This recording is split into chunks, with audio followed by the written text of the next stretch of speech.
How's it going, everyone? My name is Jovani and welcome back to another video.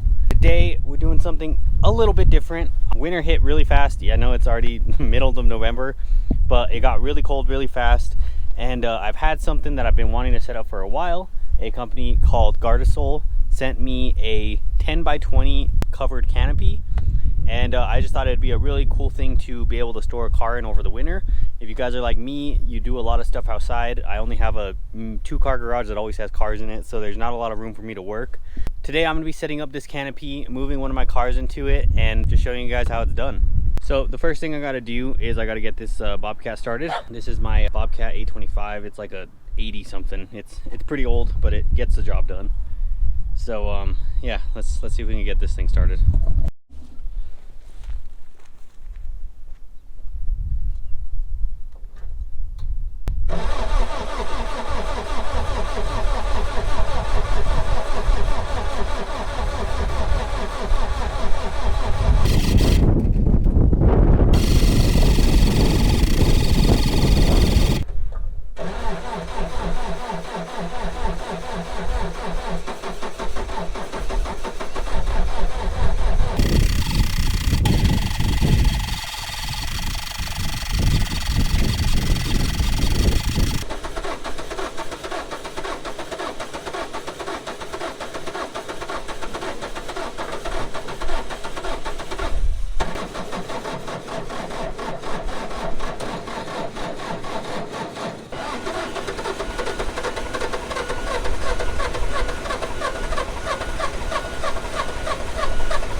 As you can see, that's always a fun process, getting an old diesel to crank over like that, but got it started. So now we got to head down to the bottom of my property where I've done a little bit of work to prep the ground.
All right, so this is the bottom of my yard here. As you can see, there's really nothing here. There's my fence where I keep my dogs, and that's really it. But I went ahead and carved out this nice little, I don't know what you call this nice little pad. And it's definitely not the straightest thing in the world, but it's good enough to park a car in, I think. Took a lot of leveling. You can see I dug into the side of a little hill there. And, you know, it doesn't look too bad, especially not on the camera. But as you guys saw, I brought down all this stuff.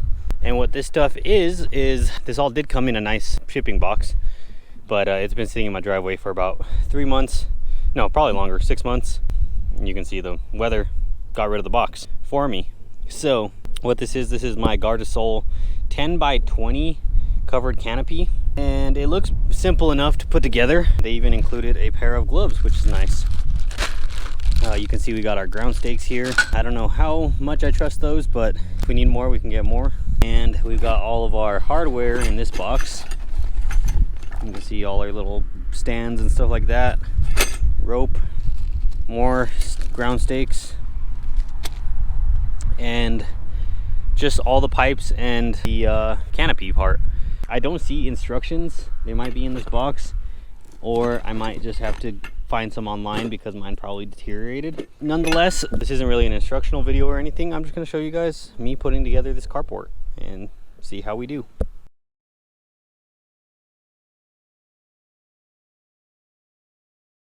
All right, and as you can see, we've got everything sorted into a pile. Everything is labeled, which is really nice. So basically all those are A's, B's, C's, D's, E's, I don't know where F is, but then we have KLM. Still yet to find the instructions. I'm gonna go check where the box was, see if I can find them. If not, I'm gonna go find some instructions online. Other than that, this is looking like it's gonna be pretty straightforward. I mean, I'm sure all of like the A's are probably a side, B's are probably a side, and then C's are probably the roof or something like that. So should be pretty straightforward. So let's go see if I can find some instructions and get started. All right, found my instructions. And like I said, this all looks pretty self-explanatory, but basically all of our A bars, we're gonna be looking at it. This is the front, but see all of our A bars get connected with the D on each side, and that's what goes across, that's the roof. Then all of our B's go across like this, and those get connected to the D's and the E's. And then our C's are our vertical posts. So pretty self-explanatory. All we got left to do is start putting all this stuff together. Should be done relatively quickly here.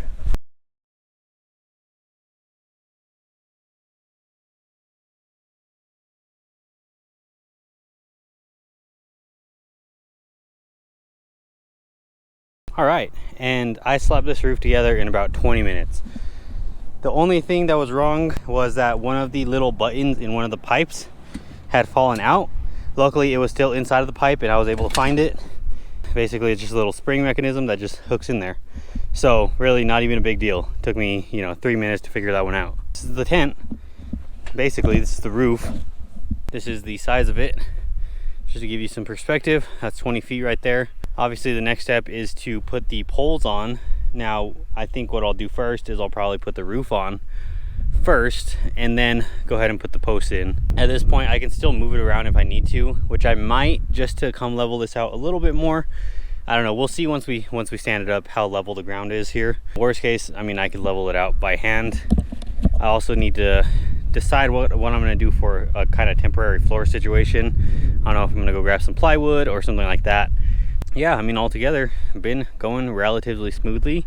The only thing I would say is that these connections here, they're a little bit sloppier than I would be used to. So it does take a little bit of sliding back and forth in there to get it to seat.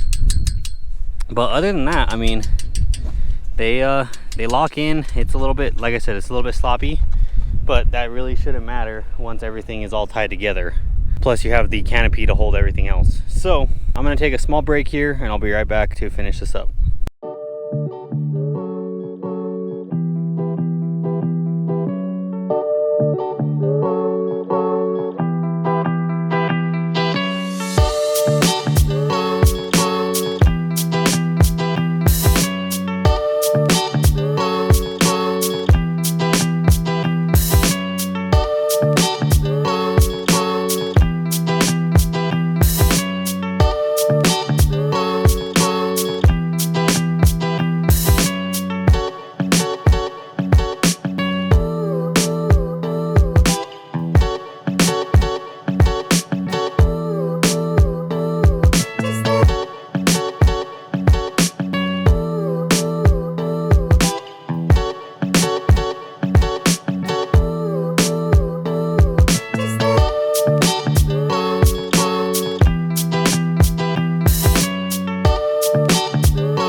And we are done. It's been about, I think about 3 hours total. A lot of it just is time consuming because you got to do all those little bungee cord thingies around the top there. But overall, not hard at all. Did it all by myself. I did make a few mistakes. For example, this garage door panel, this was flipped backwards, so I had to get up on the, I used my tractor as a lift and got up there and undid it all and flipped it around. This one technically is still backwards, but you're able to open it from either side. It just, the Velcro basically would have fit a lot better had it been flipped around. Now, the only, I guess, defect or thing that went wrong in the entire installation was there is these little, you can see right here, there's these little clips. They grab onto the pole at the bottom and kind of keep everything taut. This one ripped off, as you can see. So that really sucks, because basically now the whole bottom section just kind of flaps around in the wind. I'm thinking what I might be able to do is I might be able to put a couple of those like tarp rings around the bottom and just kind of snug it against the ground a little bit better. Obviously this thing's not going to be weather tight at all. There's still plenty of sunlight coming through the bottom there. Really, mostly what it's going to be for is just keeping a car protected from the sun, from the elements, right? Obviously rodents could still be an issue in this thing, so we got to figure all that stuff out. For now, it's going to be good for just keeping the car in. We come out to the outside. I did end up leveling it a little bit more. It's still just a little bit, but that helps with drainage. And then if you come outside, you can see once I raise this pad up just a little bit on this side, there's plenty of room to park another car next to it, which is nice. So basically I have 2 parking spots here that I can keep a car in for storage. One inside the tent, one outside the tent. But overall, this thing, pretty sweet. Very, very simple to put together. It just takes time. If you really take your time, you know, you could spend a whole day doing this. But if you kind of get an idea of it right away, you know, you'll be about 3-4 hours into it. I'm not gonna move a car in here just this minute. I would like to figure out some kind of flooring situation. And what I'm thinking is a kind of a cheap solution might be using some horse stall mats. You know, you can get them at Tractor Supply. They're about $50 for a 4x6. So we'd need about 6 of them, maybe 8, to cover the entire floor. Those I think would be pretty nifty, because, you know, it's a nice thick rubber mat, probably about a 1/2 inch thick rubber mat, pretty heavy too. They weigh about like 80 pounds each. And just throw that on the floor, and that way, you know, if I need to work on a car in here, there's at least a soft, durable surface that I can work on in here, other than just being on the cold dirt. It might actually help insulate everything a little bit better too. But like I said, it's not about, you know, keeping warm in the wintertime, or it's not about keeping cool in the summertime. It's mostly just about keeping the car out of the sun. The worst kind of thing here and where I live is we live in the desert, so that summer sun just, all those UV rays just deteriorate everything, crack dashes, everything. So that's really what we're trying to avoid here. So yeah, I think this is gonna do a pretty good job of it. I can even have like a little dance party in here if I want to. But anyway, guys, that's gonna wrap it up for this video. Once again, big thank you to Gardesol. I know this video took forever to make, but you can understand why. I did a lot of kind of construction work, a lot of landscaping to get this thing back here. So once again, huge thank you to Gardesol. I appreciate you guys for sending me this. They sent me this absolutely free of charge, just so I could take a look at it and show it to you guys. So I definitely recommend hitting them up. Their website will be in the description below. And yeah, if you guys have any questions, hit me up on Facebook, facebook.com/Jovani Dante, Griego, Instagram @Jovani Dante, and anywhere else, website, whatever.